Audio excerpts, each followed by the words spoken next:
Welcome to the Advancement Podcast. Our mission is to reach the lost in America by advancing leaders and churches so that communities are transformed. Join us as we discuss how to stay healthy as leaders, work in teams, and lead change. Come on, let's advance together.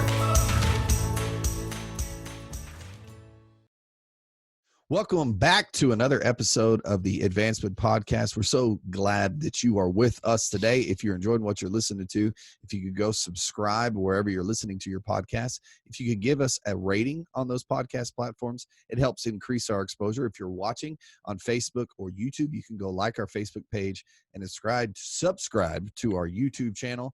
My name is Todd Barna, the host of the Advancement Podcast, here today with Tim Ware. How you doing today, Tim? I'm good. I'm just looking at, I can see the monitor from where I am. Yeah, you see the monitor. I realized I put my chair all the way up. I just didn't think that those extra 6 inches had that much more poundage in them, that I would shrink down that much below you. Well, you know, sorry. For once in my life, I'm taller than somebody. Just one of those things. You know, I'm 5'8", so most of the world is taller than me. Yeah. Other than people at my house, which, you know, it is what it is. It is what it is at your house. That's true. Anyway. So we're back at it at church. We're back at it after, people are back in church and coming back to, I think there's a few outliers left in a few states that have been hit hard. Yeah, well, your larger churches are slower coming back because of the size of their gatherings, and some, they in many ways are more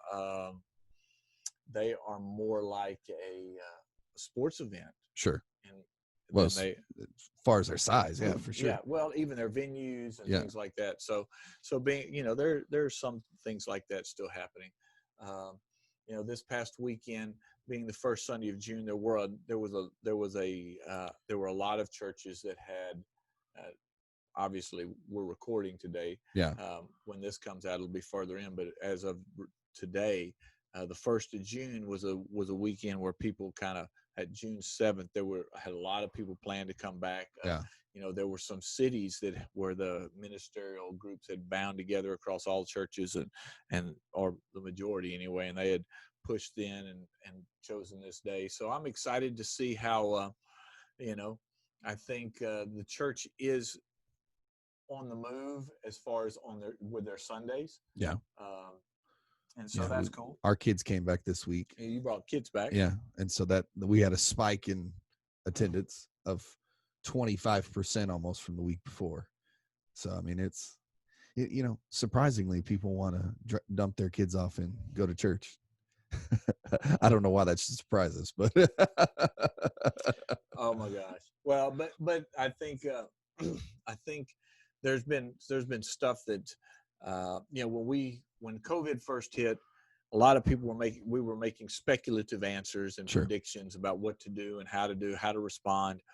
And there were a lot of brilliant minds. And as things went on, began to say, okay, this worked, this didn't work. And then we started talking about what to do afterwards. And here at Advancement and others, we've all made those kind of predictions. We made those things. We talked about. They're all predictions. But they are predictions. Yeah. They were based on, they were based on a lot of things. And what's interesting is COVID, after George Floyd, all of a sudden became secondary news. Yeah.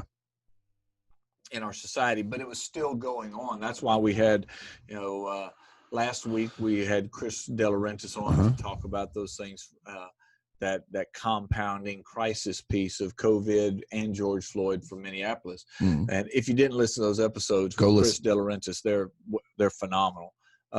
So anyway, here we are talking about the church coming back. And this last week, you brought something up again that we've seen on social media. Yeah. So I'm on several pastors panels. I'm on some.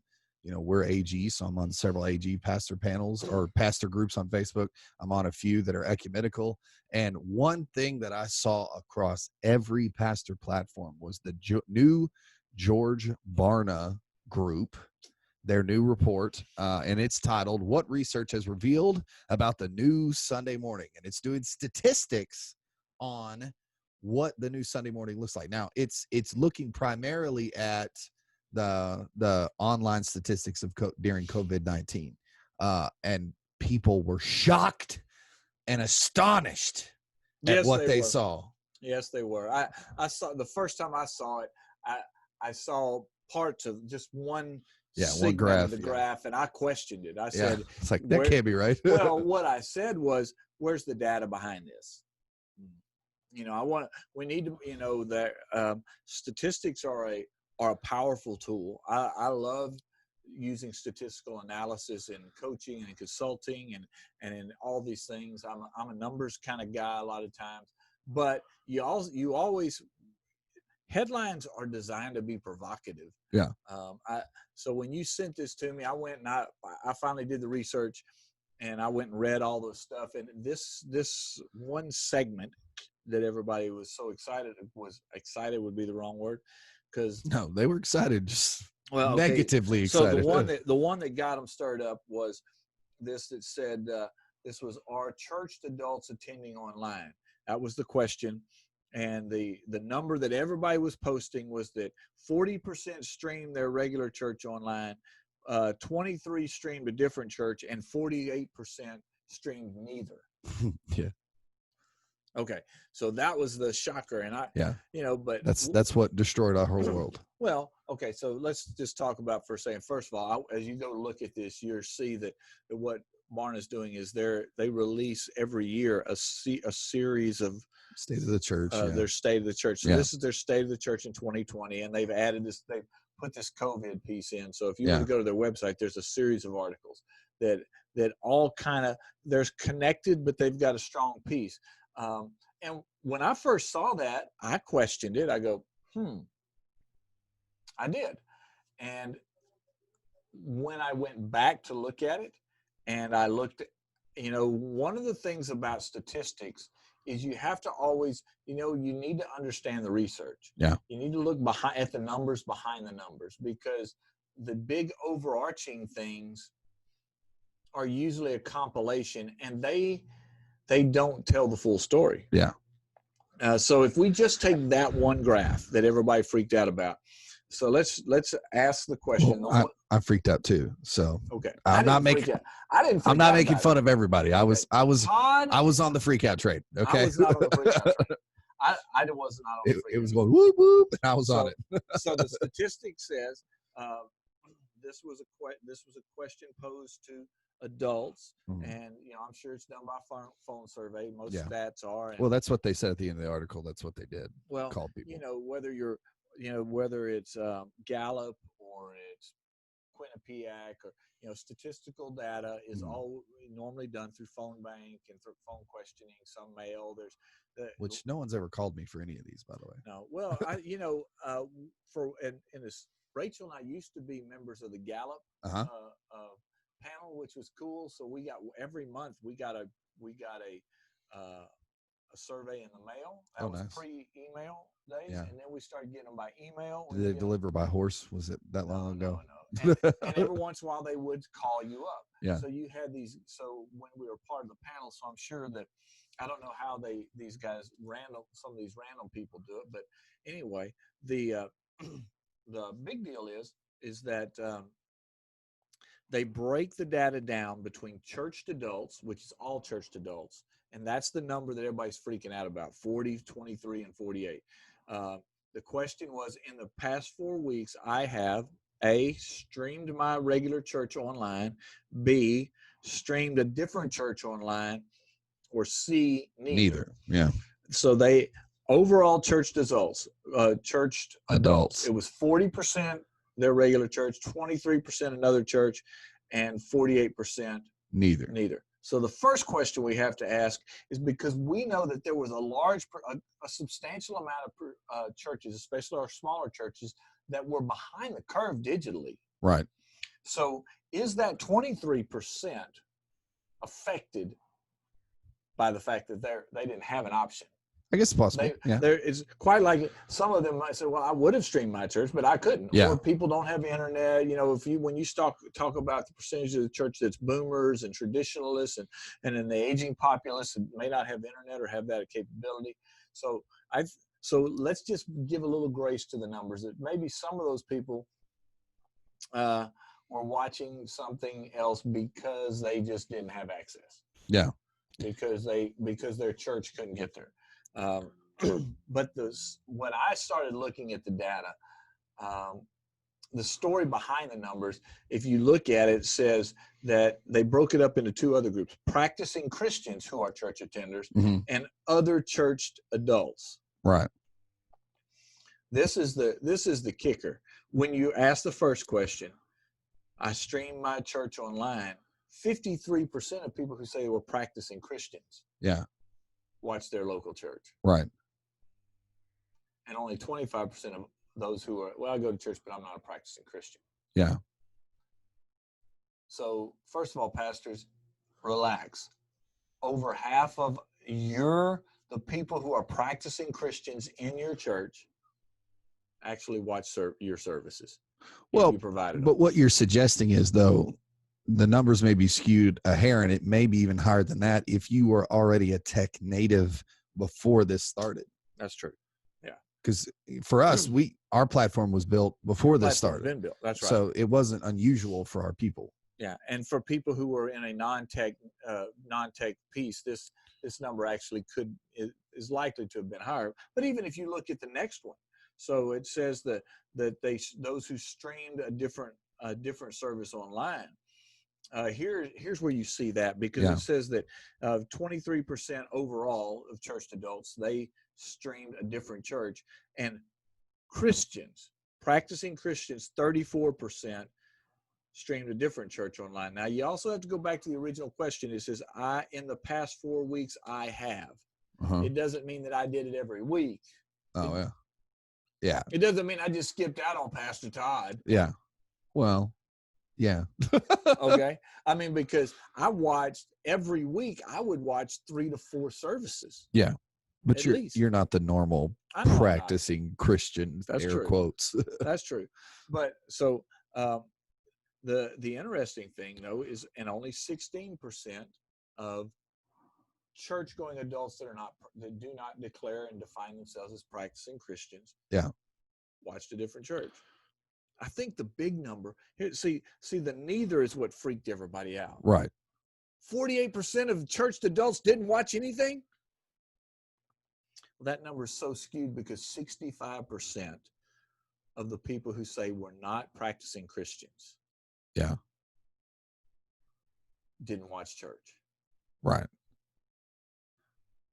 65% of the non-practicing Christians who attended church pre-COVID did not watch anything.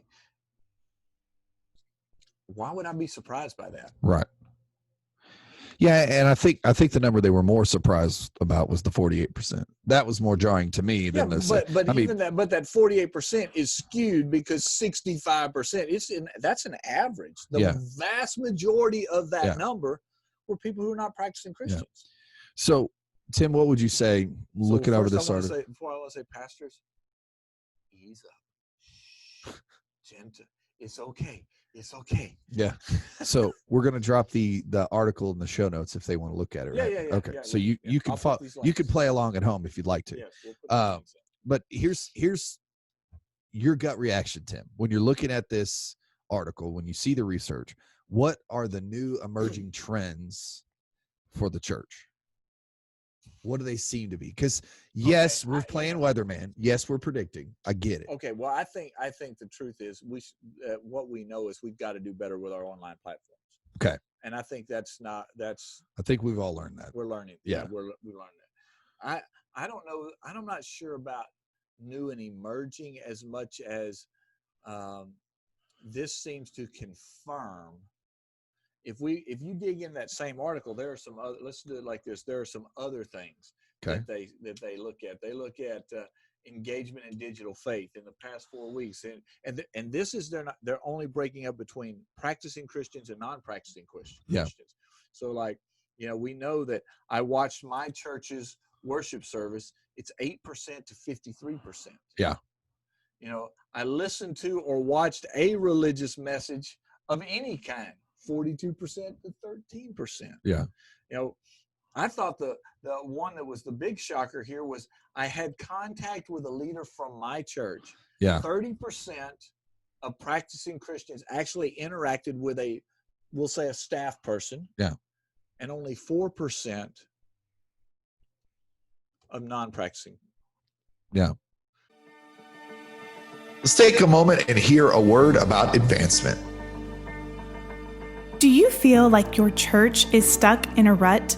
Then we've got the answer for you here at Advancement. Do you need some personal coaching or maybe some leadership coaching? We can help you out. Contact the Advancement team at info@advancement.cc or check out the website at advancement.cc. Now let's get back to the podcast. During this whole COVID thing for me, like the fingernails on a chalkboard was when it started, the language that I heard most pastors say, they kept talking about, well, how can I got to get my people back. We've got to get the church together. Yeah. We've got to, there was this whole leaning in. It was almost inward turning to protect the sheep, and I know there's some financial pieces. I was talking with someone before we were recording, the pastor here at the Crossing Place where we have our studio, and he said, he said, how much of that reaction, which may have been influenced by finances in the church, is tied to the fact that now this is a ministry's a vocation, has become a vocation. But I think for me the big piece is that it just indicates that we do ministry, and the majority of the ministry we're doing is designed and built around Christians instead of the harvest. Yeah. We just don't. The fact that people who are in our services, who we would say are on the journey to faith, hopefully, that are not practicing Christians, so they're on the journey to faith, the moment that was gone, they disappeared. The majority of them went whatever. So the fact that we design everything, so much of what we do around believers, and instead of attracting or reaching, going, all these things about connecting to the harvest, if you go through this whole Barna study, I went through multiple articles on this thing, and they have another one. You look at practicing Christians, doesn't matter if they're millennials or Gen X or boomers, the vast majority are also church members. Yeah. But when they're non-practicing Christians, those numbers fall abysmally. When you if we just look at church attendance, practicing Christians normally attend the same church. Usually, right? Now here's the interesting thing: when they're saying that 72%, and if 53% watched it, there's only a 19%. There was only a 19% difference in those that actually always attend the same church versus those that watched, and that very well could have been a lot of it because of technology and those types of things. And this is across denominations. There were some denominations that really didn't make the shift. That's for sure. To online, so that can skew the numbers too. So, I want to give you one more number from deeper into their study. They asked the question about, would you agree or disagree with the statement, the church is no longer relevant in the world? And so when you get to non-Christians, their number said 52%. Wow. We have become, and I know it doesn't surprise you to hear me say this, but when we focus on the church and not on the harvest, it's no wonder we get these results. And so when I see the numbers, I'm not surprised. And pastors, don't freak out. Your people, quote unquote, the believers who've attached to your church, they're going to be there. Right. But what it means is the people that were on the fringe, the harvest, those are the ones that we're losing. Yeah. We've lost the connection, and we have to teach this has to be about the harvest. So I'll get off my soapbox and let you ask another question. So my quick answer, and I mean my quick question, and you can answer either yes or no, which I know you're not going to do. Were you surprised by anything in this article? Not really. Okay. I really wasn't surprised. I mean, when you look at the big overarching number, yes, yeah, it's a shocker, but there's a grabs your attention. Yeah. But I think I'm not surprised when you look into the numbers.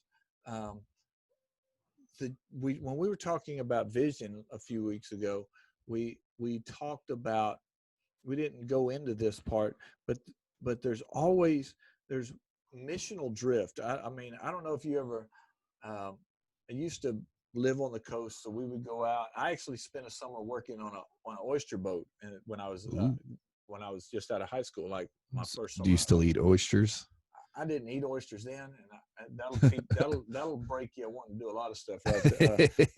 Make sure you go to college and different things. Yeah. When you're working on an oyster boat, but you have to drop anchor because you're going to drift. The current drifts you off course. If you're sitting and when you're driving, when you're trolling across the bay, if I'm going that way, I have to course correct because the currents there's always drift. Yeah. And we drift off mission. We will drift toward good things. The church is always, we drift off mission toward discipleship, which is part of what we're supposed to do, but how we disciple matters. We drift off mission, and some of the things that are important become so important they overtake the eternal thing of the harvest. And it just, everything I see in this, all it does, I told Rachel before I left the house, I said, I look at all this and man, I'm loaded for bear. It just confirms that the church has continually drifts inward, instead of outward. Right. Outward takes more work, and it's sad to say that this time of this COVID moment was when people were trapped at home, and they after the first week they binge watched everything they could. Now they're searching. How many times do I see you say, "Okay, I watched all this"? I see on social media people say, "Hey, what can I watch? I'm looking for something." Yeah. I ran out of shows, man. And there are people who are searching for something, and they would find us if we would pour that way. Yeah. And there have been some, but I think we have to recognize that that there are opportunities, but we have to design things with a harvest component in them. That doesn't have to mean we don't work on the church, but there has to be a harvest component. And most of our churches don't do that. Yeah. I'm sorry. You're good. Soapbox again. I knew I would get a one-word answer. And our listeners knew that too. Okay, let me give you one more. Let me give you something else Barna put out. Okay. In January of 2020, they had a headline that said 58% of highly engaged Christian parents choose a church with their kids in mind. Okay. And I saw kids ministry people that I love. We have had them on here. One, they posted and they're going, yes, see, kids ministry. Kids ministry is important. But the kicker in that is 58% of highly engaged Christian parents. Yeah. Because see, those same if you dig into the number, those same highly engaged that are deciding that kids ministry is why they chose their church. 79% of them were praying together at home. 44% were reading their Bible out loud with their kids. Yeah. 34% of them were volunteering in the church. Yeah. So if we're saying the moment we say, well, we have to design our kids ministry to be attractive to Christian parents. Yeah. Then we've got a problem. Yeah. That's what I mean. So the question that all pastors are asking, Uh-huh. and I know I kind of wanted to reword this question, but I'm going to ask it. Okay, I'm going to reword it then. Should things go back to normal after COVID-19? We're asking, pastors are asking, will they go back to normal? No, I don't think. But should they go back to normal? We don't know what normal is going to be. Yeah. I think everybody would like it to be exactly like it was before, but as long, we did some episodes on that where there's going to be some people wearing masks. There's going to be some people who will use this for a reason or making it as a reason not to engage. The new church excuse. Yeah. That's going to be there. But I talked about, and if you've seen on social media, I've talked about this too, that this was a moment to reset. Mm-hmm. This was a moment where it's almost like the Lord hit the restart button and gave us a chance. And if we go back and if we're doing ministry the way we did it before, then I believe we have missed the opportunity. That we missed not only an opportunity, but I would say I would question whether or not we've missed the word of the Lord for the church in this season. Yeah, and I mean that. If you're a listener and that stings, and you think, how dare you question me of whether or not I've heard from God? Yeah, I would. If you're trying to do it exactly like it was, if there was not a shift in the way you did ministry, more than just sticking a phone up or going online. One of the things I think COVID is also revealed to us is that we truly live, whether we want to admit it or not, we live in a global society. Yeah. And we have an opportunity to shift the world for the gospel. Well, I think the George Floyd thing showed us that. That's true. It's showing us too. Yeah. And we,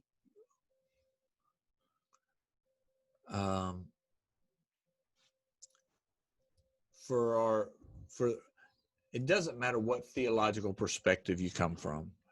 We play a role in people coming to faith, finding faith in the Lord. And